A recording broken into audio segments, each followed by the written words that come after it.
প্রাচীনকাল থেকেই চন্দ্রগ্রহণ ও সূর্যগ্রহণ মানুষের কৌতূহলের বিষয়। একসময় মানুষ এগুলো অলৌকিক ঘটনা বা দেবতার অসন্তোষের ফল মনে করত। তবে আজ বিজ্ঞান আমাদের পরিষ্কারভাবে বুঝিয়ে দিয়েছেন কেন এবং কিভাবে এই মহাজাগতিক ঘটনাগুলো ঘটে। এই স্ক্রিপ্টে আমরা বিস্তারিতভাবে চন্দ্রগ্রহণ ও সূর্যগ্রহণের কারণ, প্রভাব এবং বৈজ্ঞানিক ব্যাখ্যা জানব।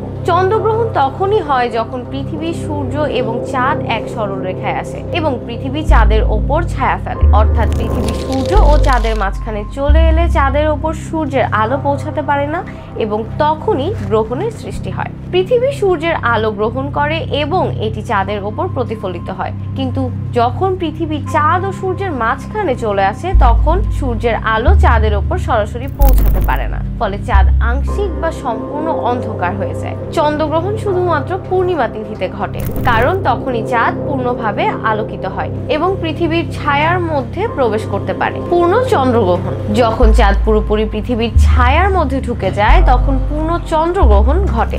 এটি সাধারণত কিছু মিনিট থেকে কয়েক ঘন্টা পর্যন্ত স্থায়ী হয় এবং এই সময় চাঁদ লালচে বা তামাটে রং ধারণ করে, যা ব্লাড মুন নামে পরিচিত। আংশিক চন্দ্রগ্রহণ যখন চাঁদের একটি অংশ পৃথিবীর ছায়ায় ঢাকা পড়ে তখন আংশিক চন্দ্রগ্রহণ হয়। এতে চাঁদের কিছু অংশ উজ্জ্বল থাকে এবং কিছু অংশ অন্ধকার হয়ে যায়। উপছায়া চন্দ্রগ্রহণ যখন চাঁদ শুধুমাত্র পৃথিবীর উপছায়া অঞ্চলের মধ্যে প্রবেশ করে এবং সম্পূর্ণ অন্ধকার হয় না। এই গ্রহণ খালি চোখে সহজে বোঝা যায় না। চন্দ্রগ্রহণ ও সূর্যগ্রহণ কবে ঘটে? চন্দ্রগ্রহণ শুধুমাত্র পূর্ণিমার রাতে ঘটে যখন চাঁদ পুরোপুরি দৃশ্যমান থাকে। সূর্যগ্রহণ শুধুমাত্র অমাবস্যার দিনে ঘটে যখন চাঁদ সূর্যের সামনে চলে আসে। চন্দ্রগ্রহণ বছরে 2 থেকে 3 বার ঘটে, তবে সূর্যগ্রহণ সাধারণত বছরে 1 বার বা 2 বার দেখা যায়। পৃথিবী, চাঁদ এবং সূর্যের অবস্থান ও কক্ষপথের গতির কারণে গ্রহণের সৃষ্টি হয়। পৃথিবীর চারদিকে চাঁদ ঘুরছে এবং পৃথিবী সূর্যের চারদিকে আবর্তন করছে। যখন ওই 3টি বস্তু একই সরল রেখায় আসে তখন গ্রহণ ঘটে। চন্দ্রগ্রহণের সময় পৃথিবী চাঁদের ওপর ছায়া ফেলে এবং সূর্যগ্রহণের সময় চাঁদ সূর্যের আলো আটকে দেয়।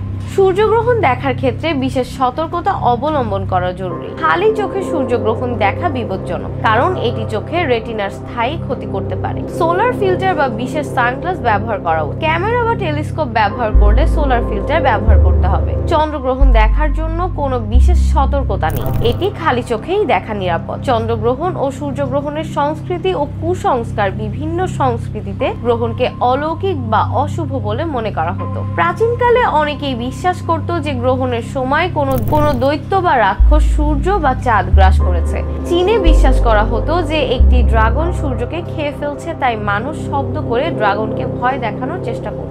ভারতীয় উপমহাদেশে অনেকেই মনে করতেন গ্রহণের সময় গর্ভবতী নারীদের ঘরের বাইরে বের হওয়া ঠিক নয়। তবে বিজ্ঞান এসব কুসংস্কার দূর করে আমাদের প্রকৃত কারণ সম্পর্কে ব্যাখ্যা দিয়েছেন। আপনি কখনো চন্দ্রগ্রহণ বা সূর্যগ্রহণ দেখেছেন? কেমন লেগেছে কমেন্টে জানাতে ভুলবেন না।